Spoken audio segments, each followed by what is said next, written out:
मित्रांनो, तुझेच मी गीत गात आहे या मालिकेच्या आजच्या भागामध्ये मोनिका आता तनतन करत बाहेर येते की दार उघडायला कोणी का जात नाही, सगळेजण काय मेलेत की काय असं म्हणून ती पटकन दार उघडते तर समोर इन्स्पेक्टर साहेब त्याचबरोबर अभिषेक असतो।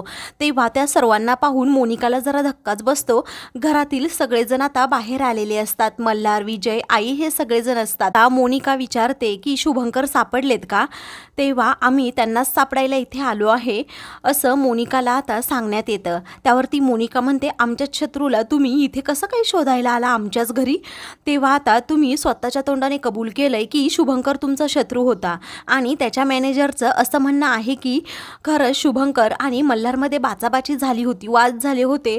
तर मल्हार म्हणतो, असं काय बोलताय तुम्ही, तुम्हाला तुमचं तरी समजतंय का? तर आता पोलीस म्हणतात शुभंकरचा घातपात झालाय आणि आम्हाला तुमच्या घराची आता झडती घ्यायची आहे। हे ऐकताच सर्वांना धक्का बसतो। त्यावरती मल्हार म्हणतो, इन्स्पेक्टर साहेब, अहो जे काही शुभंकर आणि माझ्यामध्ये वाद होते ते तुमच्यासमोरच झाले आहेत, त्यामुळे झडती घेण्याचा प्रश्न येतच नाही।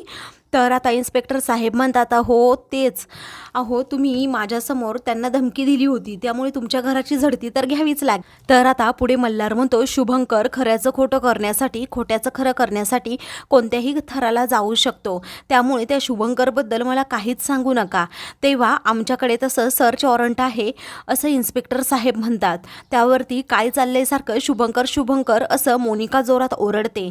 तुम्ही कुणाच्या घरात उभे आहात, तुम्हाला तुमचं तरी समजतं का? हे मल्हार कामतांचं घर आहे। मल्हार हा एक मोठा गायक आहे, तुम्हाला याचीही जरा अक्कल नाही का? कोणत्याही मूर्ख लोकांच्या सांगण्यावरून तुम्ही इथे येताय आणि मल्हार कामतांच्या घराची झडती घ्यायची असं म्हणताय।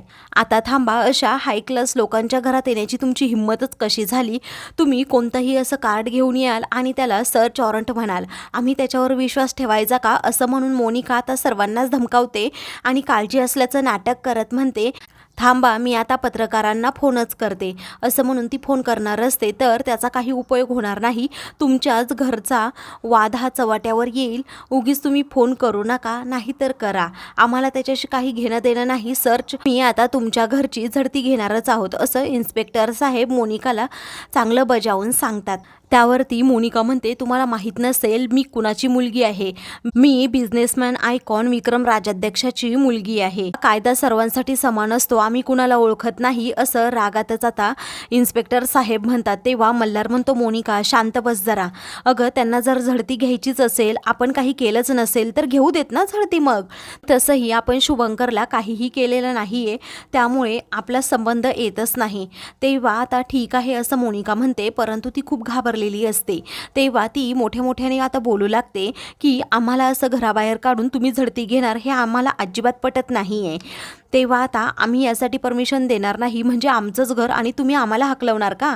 त्यावरती मल्हार म्हणतो, अगं मोनिका जरा शांत बस, घेऊ दे त्यांना झडती।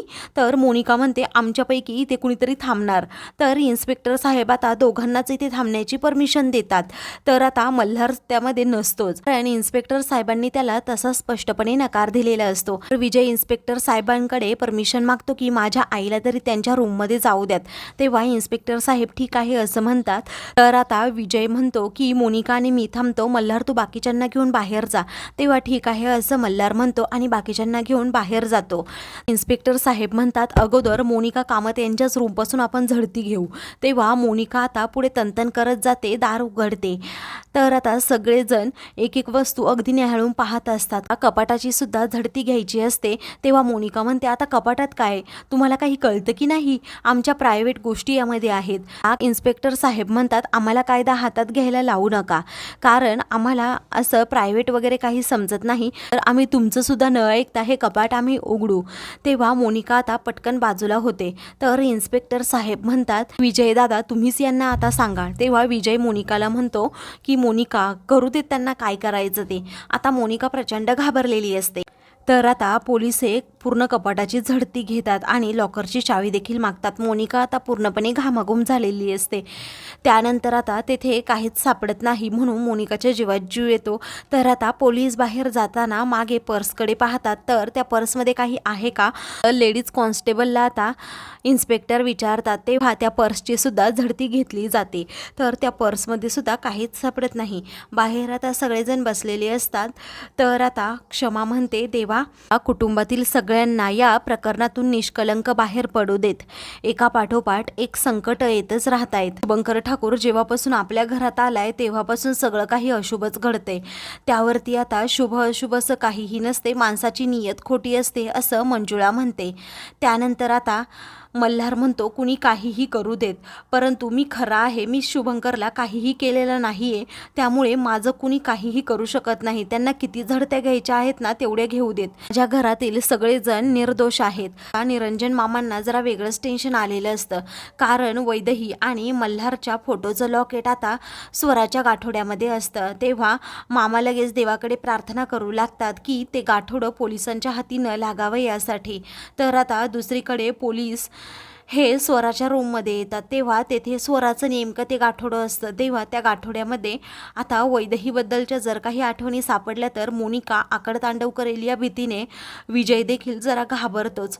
तेव्हा तो म्हणतो बापरे, आता काय करावं कळतच नाही. तेव्हा आता इन्स्पेक्टर साहेब त्या गाठोड्याकडे पाहत म्हणतात, मल्हार कामतांच्या घरी गाठोडं, हे तर अजबच आहे. तेव्हा मोनिका रागातच म्हणते ते स्वराचं गाठोडं आहे आणि त्यामध्ये बघा शुभंकर ठाकूरची बॉडी लपवली की काय. इन्स्पेक्टरला ती खूप बोलू लागते की आम्ही या गाठोड्यात शुभंकर ठाकूरची बॉडी लपवणार आहोत का. तेव्हा इन्स्पेक्टर साहेब आता ते चेक करण्यासाठी नकार देतात. तेव्हा कुठे विजयच्या जीवात जीव येतो. नंतर आता अख्ख्या घराची झडती घेण्यात येते, तरीही तेथे काहीच सापडत नाही. ते पाहून मोनिका आता खूपच भडकते आणि म्हणते पाहिलं ना, मल्हार कामतच्या घरी काहीही सापडलेलं नाहीये आणि जर तुम्ही त्याला अडकवण्याचा पुन्हा प्रयत्न केला तर मग काही खरं नाही. ही मोनिका तिच्या मल्हारला सुखरूप बाहेर काढेलच यातून. पण तुम्हाला सांगते पुढच्या वेळी आमच्याबरोबर आमचे वकील असतील आणि मग तुमच्यावर प्रश्नांचा भाडीमार करतील असं म्हणून मोनिका नाटकी करत राहते. तर आता तेथून पोलीस जातात, तर मोनिकाच्या जीवात जीव येतो. मग त्यानंतर आता इकडे अभिषेक हा स्वराकडे जातो आणि तिला म्हणतो बाळा मला घाबरू नकोस, परंतु तुझ्या बाबांनाच आपल्याला आता शोधायचं आहे. तुझे बाबा कुठे गायब झाले आहेत काय माहीत, मला दुसरं कुणावर विश्वास नाही पण तुझ्यावर आहे. तुला माहिती आहे ना, आपण दोघांनी त्याचबरोबर तुझ्या बाबांनी किती मजा केली होती. आपण बाहेर फिरायला देखील गेलो होतो लॉंग ड्राईव्हला. तेव्हा आता तू फक्त शुभंकर ठाकूरची मुलगी आहे असं अभिषेक सारखं तिच्या मनात भरवत असतो. ते पाहून स्वराला जरा आता वाईटच वाटतं. नंतर मंजुळा म्हणते तुझ्या साहेबाने खोटे रिपोर्ट आणले आणि स्वरा ही माझी मुलगी आहे असं सिद्ध करण्याचा प्रयत्न करतोय. पण एकच गोष्ट तुला सांगते की स्वरा त्याची मुलगी नाहीये, स्वरा ही या घरातील आहे. आता गोडगोड बोलून या पोरीला तू फसवतोस का. तेव्हा मल्हार मंजुळाला जरा शांत राहायला सांगतो. तर तेवढ्यातच इन्स्पेक्टर साहेब तेथे येतात. तेव्हा ते म्हणतात तुमचं नशीब चांगलं म्हणून तुमच्या घरामध्ये संशयास्पद असं काही सापडलं नाही. मल्हार म्हणतो मी निर्दोष आहे ना म्हणून ते सापडलं नाहीये. पण मी काय म्हणतोय ते तुम्ही एकदा ऐका, कारण मल्हार कामतच्या घराची झडती घेण्याऐवजी शुभंकर ठाकूरची एकदा झडती घ्या म्हणजे तुम्हाला समजेल नक्की कोण निर्दोष आहे आणि कोण खरं आहे व कोण खोटं आहे. त्यावरती आता तो सापडल्यानंतर आपण पाहूयात असं इन्स्पेक्टर साहेब म्हणतात आणि कोऑपरेट केल्याबद्दल आता मल्हारचे आभार मानतात. तर आता मल्हार निर्दोष असल्यामुळे स्वरा लगेच जाऊन त्याला मिठी मारते, तर मोनिकाचं जळफळाट होतो. आता मित्रांनो पुढील भागामध्ये मल्हार इन्स्पेक्टर साहेबांना म्हणतो कोणत्याही परिस्थितीला सामोरं जाण्याची माझी तयारी आहे, मी आता काहीही करू शकतो. तर दुसरीकडे मोनिका आता सर्व आरोप आता मंजुळावर करते आणि म्हणते की मला असं वाटतंय शुभंकरला गायब हिनेच केलं असेल. तेव्हा आता माझी आई असं करू शकत नाही असं आता स्वरा म्हणते. तेव्हा पैशांसाठी ती कोणत्याही थराला जाऊ शकते असं आता मोनिका म्हणते. आता मंजुळाच्या तळपायाची आग मस्तकात जाते. अशाच मालिकेंचे पुढील भाग पाहण्यासाठी चॅनलला सबस्क्राईब करा.